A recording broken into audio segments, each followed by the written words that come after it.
This is a mouse, now available in Terraria through ivy chests in the jungle. Using this item turns you into a mouse and bestows upon you all of its incredible rodent powers, like climbing walls.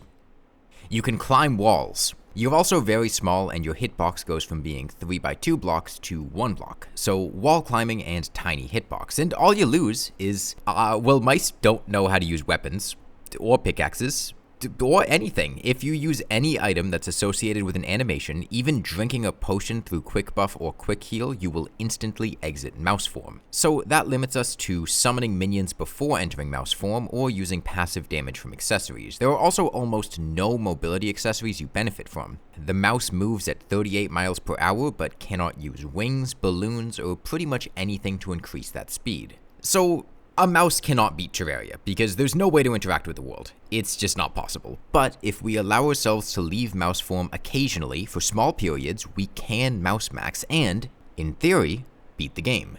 I started with the mouse transformation and a dig toys. The mouse does not concern itself with digging or chopping trees and sprints across the world looking for surface chests. I'm hunting for shine potions. Mice can't hold or place torches, so I'm literally just mousing around in the dark and hoping I stumble upon chests. And I do find a few, but mice don't have big lungs. Mouse died.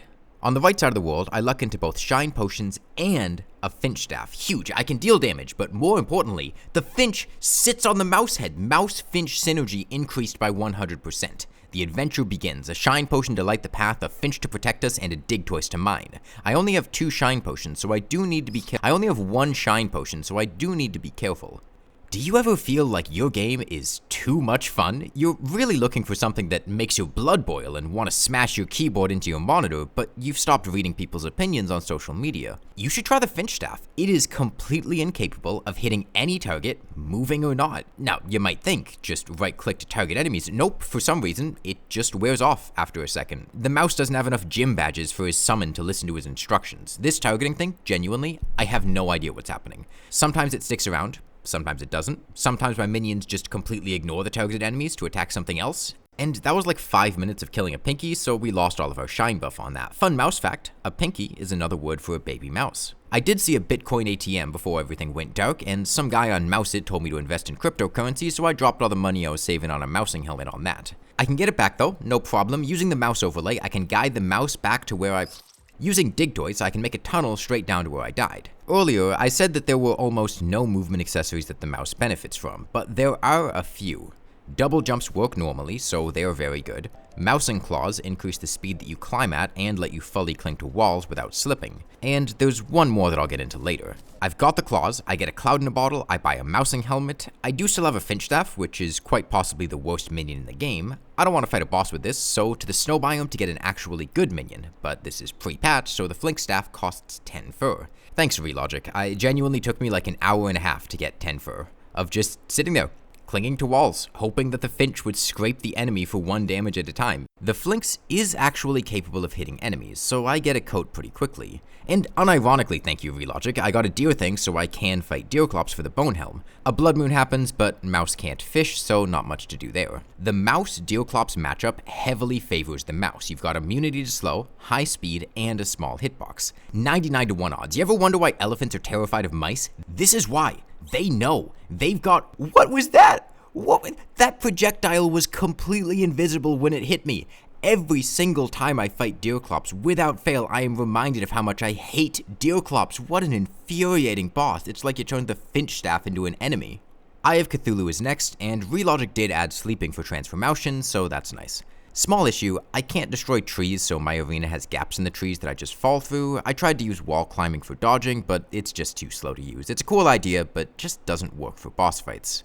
I want goblins, but Dig Toys refuses to interact with Crimstone or even Crimson Grass, so I need to farm for a goblin battle standard. I get there, get ready, drink a battle potion, immediate king slime. I lose my entire battle potion, which is not easy to get, mind you, and my flinxes refuse to listen to me.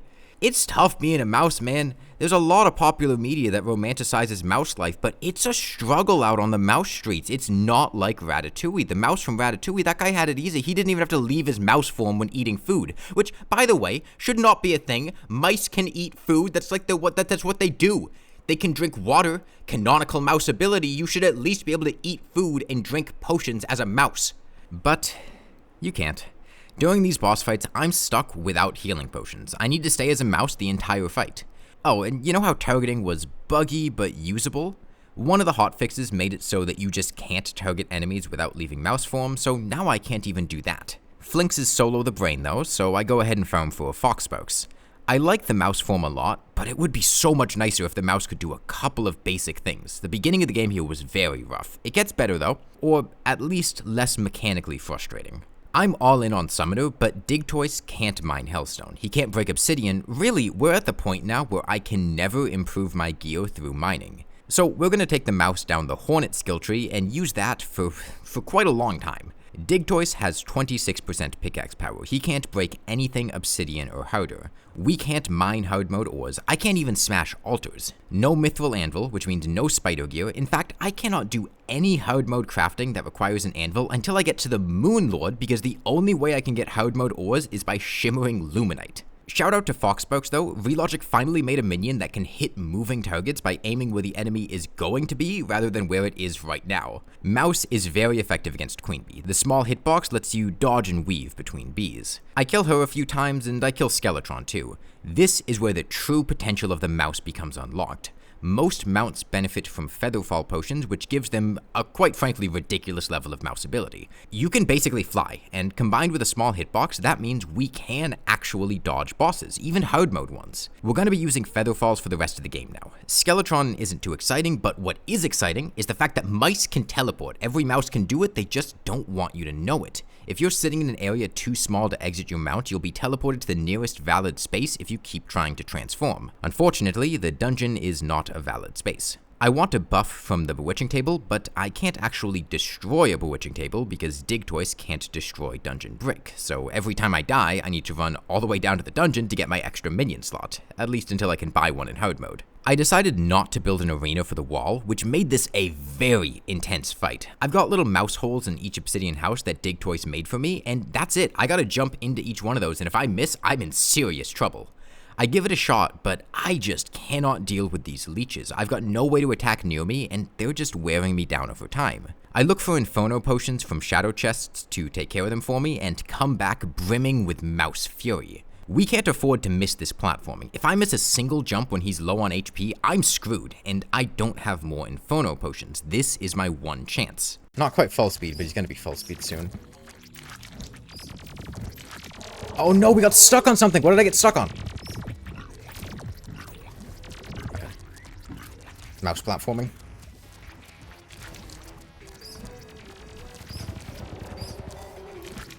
Hey, there's so many leeches! Oh, I f***ed up, I'm dead, I'm totally dead. Come on, Hornets! Wall of Flesh threw me at f***ing Mach 7, holy sh**. Hornets, please, he's at 40 HP, Hornets, please! Please, just shoot him! We've made it to hard mode. This is the point where I fully decide that I am not allowed to use healing potions during fights. I was going back and forth on it in pre-hard mode, sometimes I would, sometimes I wouldn't, but now I've completely decided not to. There are almost no weapons that a mouse can use in hard mode. I'm a Crimson World, so no Clinger Staff. I can get a Nimbus Rod, I can get a Blade Staff. That's basically it. I'm stuck killing Queen Slime with Hornets. Strictly speaking, for Queen Slime summons, I would need to seed a hollow in the snow biome and wait for them to grow there because Digtoise can't break Pearlstone. I did that and waited a while for them to grow, but since I was streaming this, I just moused my way to the underground hollow and threw some bombs at Pearlstone. I do that a few times going forward just to save a bit of time. A mouse tunnel is very effective against Queen Slime, but my first designs let her block it with her big gelatinous gelatin.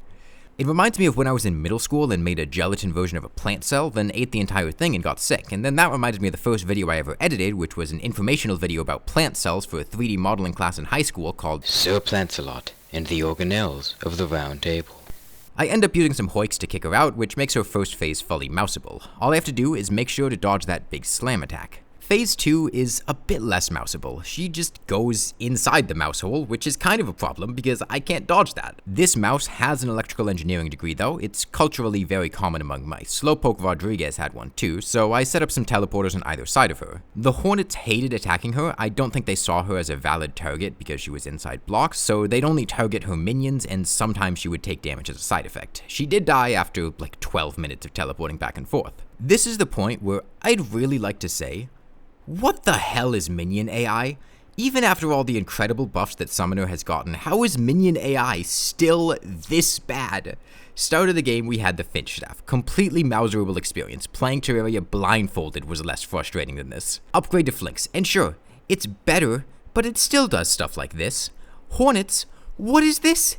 They cannot hit a fighter AI enemy walking in a straight line.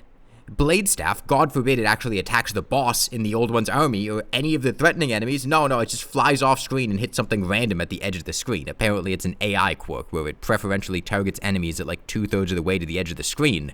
The Old One's army is how we get an armor upgrade, because remember, no hard mode anvils. I need to grind it a lot, and I find out quite possibly the most niche piece of tech ever. All I need to do is target enemies for the Blade Staff to hit them, but I can't after summoning a boss because I leave mouse form by targeting. However, targeting only plays an animation if summoning plays an animation. During the Old One's Army event, the sentries lose their ability to summon and no animation is played if you have no Etherean mana. So, if we try to right click when we can't summon a sentry, that lets us target an enemy because there's no animation and the target lock sticks around even after the event ends. We can start the event, use our mana, run to the side, summon the twins, and now we can target Spasmatism to kill him first without leaving mouse form.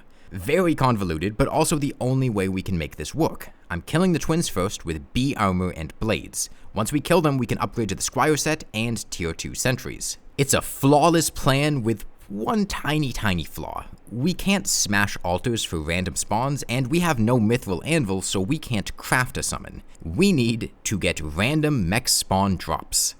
I make a setup to kill pirates at the edge of the world. I do many pirate invasions. I get mechanical skulls, mechanical worms, biome keys, coin guns, pirate staff, tons of money, but not a single mechanical eye. Look at this mouse, isn't he great?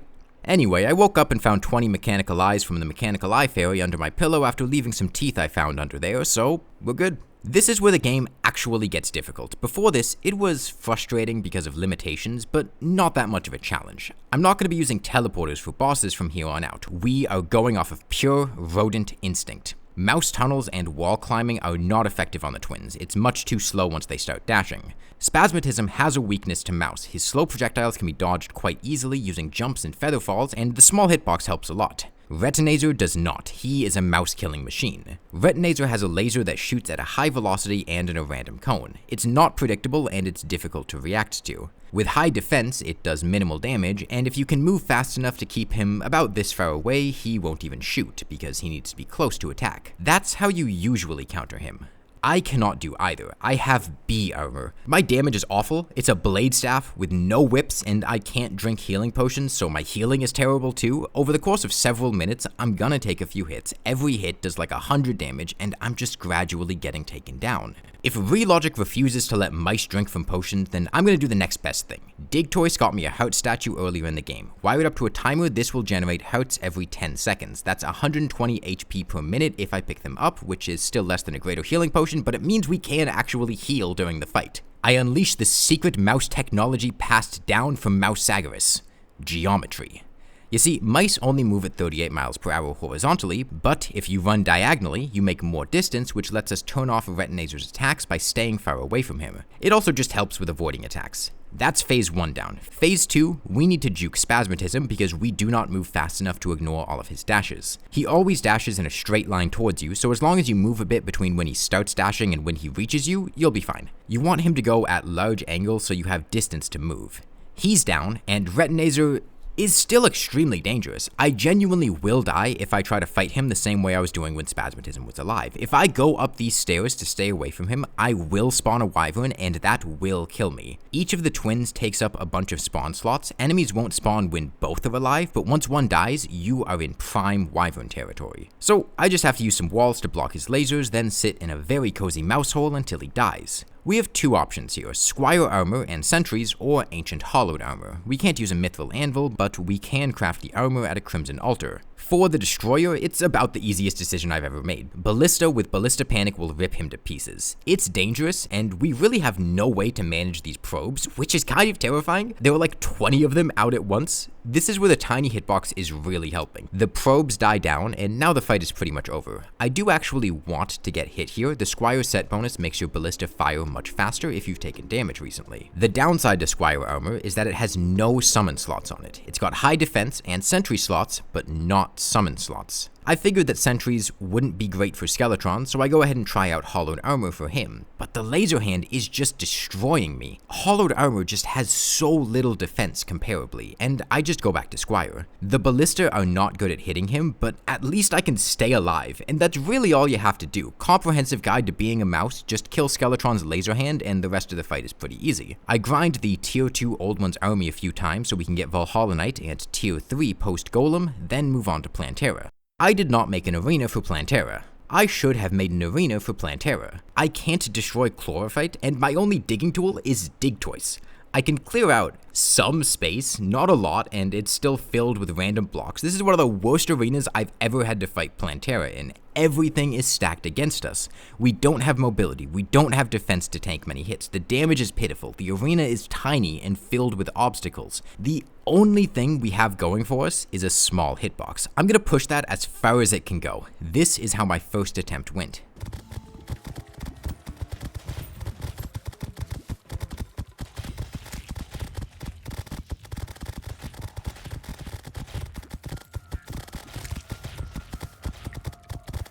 I can't, there's too much going on, there's too much going on, man, I can't do this. Oh,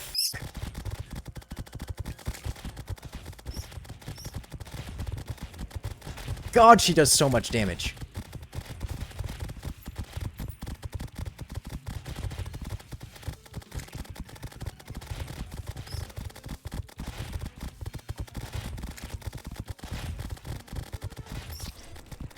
All of that, and we didn't even put a dent in her health pool. The Ballista doesn't work here. They just target the tendrils and do a lot of missing. So I swapped to explosive traps. Since the arena is small, she stays in a small area, so they should hit pretty consistently. If I can survive doing this for long enough to clear out most of the tendrils, the fight becomes a lot less scary. This genuinely took like 30 or 40 attempts. I die in 3 hits, have no sustain, and have to weave around a very angry plant for several minutes. I can get comboed and die almost instantly. I get a Star Veil to improve my iframes, I clear out some obstacles, but Plantera is growing ever stronger.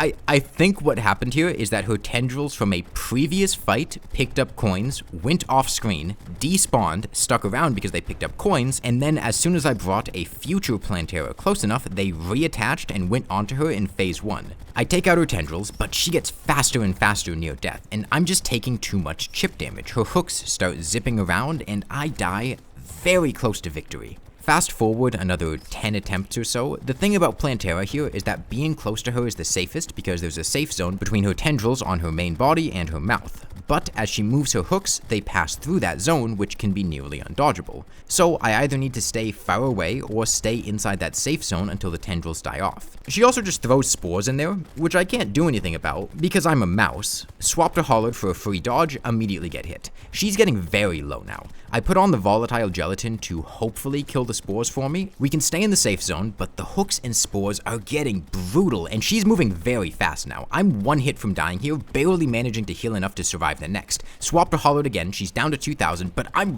really struggling here. I take another hit, and I'm out of buffers now. I can't take anything else. Down to 1,000. Explosive traps, please!